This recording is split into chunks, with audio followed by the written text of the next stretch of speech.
కత్తి పట్టుకున్నాడంటే ఏంటంటే కత్తి పట్టుకుని అబ్రామా ఆగు ఒక్క నిమిషం, ఆ ఒక్క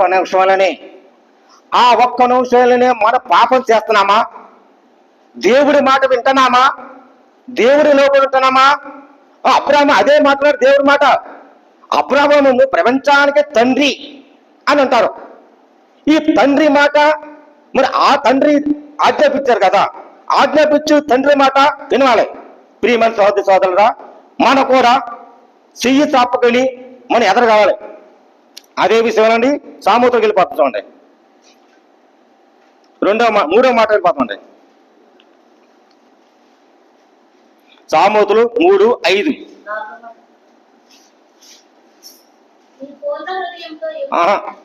3:5 అండి. నీ సర్వబుద్ధిని ఆధారము చేసుకొనని పూర్ణ హృదయముతోను యెహోవా యందు నమ్మక ఉంచండి. మొదట ఏంటండి? ప్రేమించండి. రెండోది ఏంటండి? లోబడండి. ఇప్పుడు మూడోది ఏంటండి? నమ్మకం కావాలి. ఈ నమ్మకం చాలా ముఖ్యమైనది. దేవుడితో నమ్మకం ఉంటున్నామా? నమ్మకం లేకనే మనం వెళ్ళిపోతున్నామా? నమ్మకంతోనే పోతున్నాం. దేవుడు మనకు నమ్మక తెలుగువాడు, మన నమ్మకం ఉంటాము. ఏదో మేలు చేసేవాడు, నా కుటుంబం బాగుండాలి, నా ఆరోగ్యం బాగుండాలి, లేదా నా బిడ్డలు బాగుండాలి, నా భర్త బాగుండాలి, నా భార్యలు బాగుండాలని ఒక నమ్మకంతోనూ మనం వస్తాం. ఆయా కోరికలు కోరుకుంటాం. ప్రభువా ఈ సమస్య ఉంది అని కోరుకుంటాం. కానీ కోరుకున్నప్పుడు విధులను మనం ఆధారం చేసుకోవాలి. ఆధారం అంటే దేవునితో హృదయాంతముతో నమ్మకం ఉండాలి. ఈ నమ్మకం చాలా ముఖ్యమైనది. ప్రియమైన సోదరి సోదరుడా, దేవుడు నిన్ను ఎలా ప్రేమించారో, దేవుడు నువ్వు ఎలా లోబడి ఉన్నారో నమ్మకం కూడా అలాగే ఉండాలి. ఈ నమ్మకం నిన్ను ప్రేమించడానికి ఎలాగంటే దేవుణ్ణి అలాగా ఒక సర్కారు ఉందండి. ఈ సర్కస్ను ఒక నమ్మకం. ఈ కొండ నుంచి ఆ కొండని తోడకి వెళ్ళాలి. సర్కార్ అంటే ఒక మీరు ఊళ్ళో చూస్తుంటారు, చాలా మంది సర్కస్ చేస్తారు, తోళ్ళ మీద నడుతుంటారు. అది ఎందుకని? నమ్మకం. చేస్తారని నమ్మకం, సర్కస్ చేస్తారని నమ్మకం. అది ఎవరైనా అది బాబో ఈ కొండ నుంచి ఆ కొండ మీద పడిపోతారేమో భయం అంటారు. కానీ ధైర్యం ఉన్నాడు ఏం చేస్తారంటే కొండలు కాదు, మెట్టెలు కాదు, దద్దుల్లినా ఆడు నడుచుకుంటూ వెళ్తాడు. ఎందుకని? ఆడ ధైర్యవంతుడు. దేవుడు ధైర్యం ఎందుకు ఇచ్చాడంటే అది నమ్మకంతో ఎలాగొన్నాడో అలాగే కదా మనం నమ్మకంతో నడవాలి.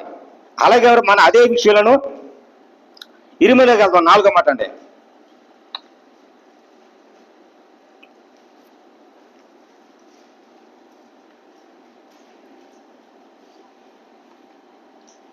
పదమూడు 29:13. మీరు నన్ను వెతికిన యెడల పూర్ణ మనసుతో నన్ను చూచి విచారణ చేయని యెడల మీరు నన్ను కనుక్కోవాలి. ఎలా కనుక్కోండి? పూర్ణ హృదయముతో. ఎలాగంటండి? వెతకాలి. ఇక్కడ వెతికితేనే మనకు దొరుకుతుంది జవాబు. నువ్వు వెతకనే ఎక్కడో పడిపోయింది అది నెచ్చుకుంటా కదండి. దేవుడి ఉన్నాడు, దేవుడి సన్నిధి ఉంది, ఆయన మన ఎతకాలి. నతికితేనే నువ్వు నిజంగానే ప్రేమించగలుగుతావు. నువ్వు నెతకనే దేవుని యందు మనం ఏదో రకంగా అది ఆ విషయంలో మనం వెళ్ళిపోతే దేవుని కూడా నువ్వు నెతకలేవు. దేవుని నెతకాలంటే మనం ఏం చేయాలండి? ప్రార్థించాలి. ప్రార్థన నీ జీవితాన్ని వెలిగించేది. ప్రార్థన నమ్మకమే ఉంటుంది. ప్రార్థన నిన్ను ప్రేమించేవాడు.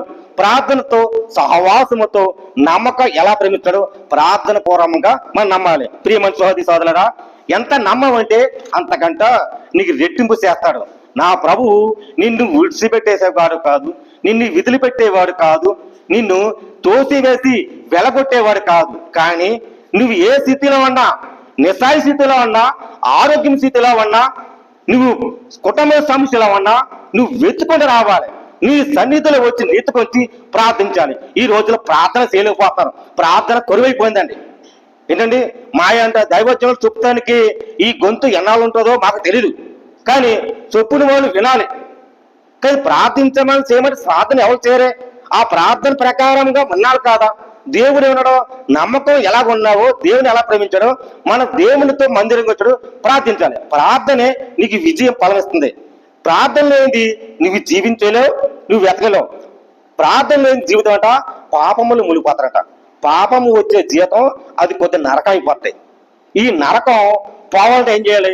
దేవునితో నమ్మకం ఉండి నువ్వు ప్రేమించాలి. ప్రియమైన పెట్టారా, అదే మనకు చాలా మంది వస్తాం, నమ్మకం ఉండదు. చాలా మందిని ప్రార్థన చేయాలంటే ఆవులంతా వచ్చి అట్టంటారు, అయ్యి అంటారు, సినిమాలు, మరైతే టీవీలు, నాటకాలు ఏమిటండి ఇది ఇలాంటి నమ్మక దేవుణ్ణి ప్రార్థించలేము. ఈ సత్యమైన మాటలో మీరు సాధించుకోవాలి. నమ్మకం అంటే, ప్రార్థన అంటే నీ హృదయాంతము పూర్ణతో ప్రేమతో ప్రేమించాలి. అప్పుడే నీ మనస్సును విసారం చేయటగా ఆయన ఉంటాడు. ఇది మీరు చెప్పారండి.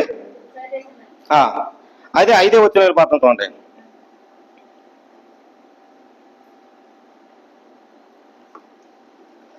ఏనా 3 ఏనా ఏనా ఏనా యోనా యోనా మనుషులందరూ 9 అండి, 3:9. మనుషులందరూ తమ దుర్మార్గములను విడిచి తాము చెయ్యు బలస్కారముకు మానివేయవలను. ఏంటండి? మానేయాలి. దురాశను మానేయాలి. ఈ పాపం మానేయాలి. అప్పుడే నువ్వు ప్రార్థిస్తావు. ఈ పాపను నువ్వు మానంతో నువ్వు ప్రార్థించలేవు. నీ కష్టం నీకే ఉంటది, నీ సమస్య నీకే ఉంటది, నీ బాధ నీకే ఉంటది, నీ ఆరోగ్యం, నీ బలహీనత నీకైపోతుంది. నువ్వు బలహీనత ప్రార్థించలేవు. ప్రార్థనతో నడుచుకుంటేనే నీకు దేవునితో సహవాసం ఉండాలి. అబ్రహాము ఎలాగా తండ్రి అయ్యాడో నీ కుటుంబంలోనూ నీకు అనుగ్రహించాలని, నీ కుటుంబంలో సాంకేతంగా నడిపించాలని, ఆయనతో ప్రేమతో నడవాలి, వెతకాలి. తప్పండి.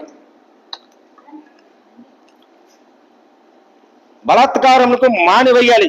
మనుషులేమో పశువులేమో సమస్తమునకు గోని పట్టి కట్టుకొని జనులకు పూర్ణ హృదయముగా దేవుని వేడుకోవాలి. ఎలాగండి? పూర్ణ హృదయం. ఇది 5వ మాట అండి. ఉదయం అంటే ఈ పూర్ణ హృదయము మనం ఎంతో ఉంటాం. ఎలాగంటే అండి, పశ్చాత్తాపడాలి. ఇది